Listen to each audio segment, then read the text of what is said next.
In this video, I will give you 4 tips on how to ace your finals using retrieval practice. Well, first, we want to know what retrieval practice is. So what is retrieval practice?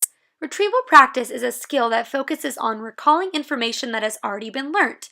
We practice retrieval practice in our everyday lives, more than we actually realize. For example, when you're baking your mom's famous cake and can't seem to find the recipe, you utilize retrieval to remember the ingredients and steps to take in order to make the cake just as good as your mom did. This can be really difficult at first, and it's common to only remember minor things, like what ingredients were used.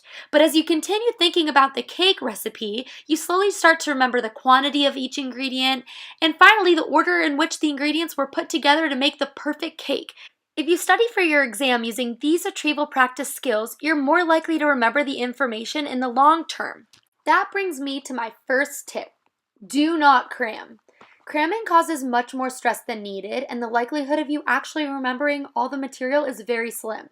This is because when you cram, you do not teach your brain to really learn the information. You're just learning to recognize the information if you see it. Not allowing yourself to fully remember the information will really cause an issue during short answer and essay formatted quizzes. If you're cramming for 10 hours on the night before your exam, you're not really allowing your brain enough time to remember the information and possibly quiz itself on memory. You will look at the information during cramming and give yourself a false sense of confidence in believing you truly know the material, when in reality you don't. Next step is spaced practice. Instead of cramming, allot a certain amount of time each day before your finals to study your information. If you believe that 5 hours is the perfect amount of time, then study for an hour each day for 5 days. Each day, separate your hour into 2 30-minute sessions and separate those by taking a snack break. If you sit there and stare at your information for hours on end, you will give yourself a false sense of confidence and will not be a productive study session. Spaced practice allows your brain time to remember the information, and then you can practice recalling the information you just learned to see how well it stuck. If you continue to do this, you will eventually remember all of the information. Now that you know how to spend your time studying wisely, let me tell you how to study in order to best remember the information. The first is to reflect. No, this does not mean highlighting your notes. Like cramming, highlighting will give you a false sense of mastery because you're only looking at the information instead of really learning.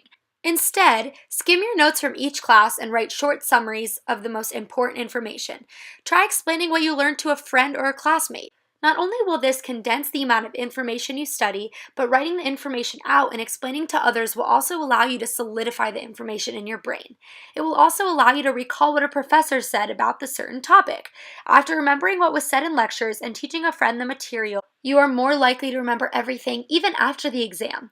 In addition, reflect on previously taken exams and quizzes. Many times, new information is built on previous information, so being able to ensure you understand what you've learned in previous chapters will allow you to feel more confident about your knowledge and be ready to move on. Self-quizzing is a very easy and independent way to test your knowledge. A great way to do so is to generate quizzes on websites such as Quizlet. Alter the type of questions given between multiple choice, fill in the blank, and short answer. First, complete each quiz prior to studying in order to assess your current level of mastery and what needs to be studied more. Although you'll be able to utilize recognition for multiple choice, you'll really have to think efficiently in order to retrieve information for fill in the blank or short answer. Since there are no options given, you're relying on your own knowledge and ability to retrieve the information. This will be very difficult at first, but you'll eventually be able to retrieve the materials without recognition. After pre-testing yourself, make flashcards and review your content. Study by looking at the vocabulary word and then state the definition. At the beginning, flipping over to the definition side is okay, but your goal in this review strategy is to define the word without flipping over. After you've quizzed yourself using flashcards, retake your practice quizzes. You should see a big difference in your mastery and hopefully feel confident in your ability to define and apply the content without hesitation.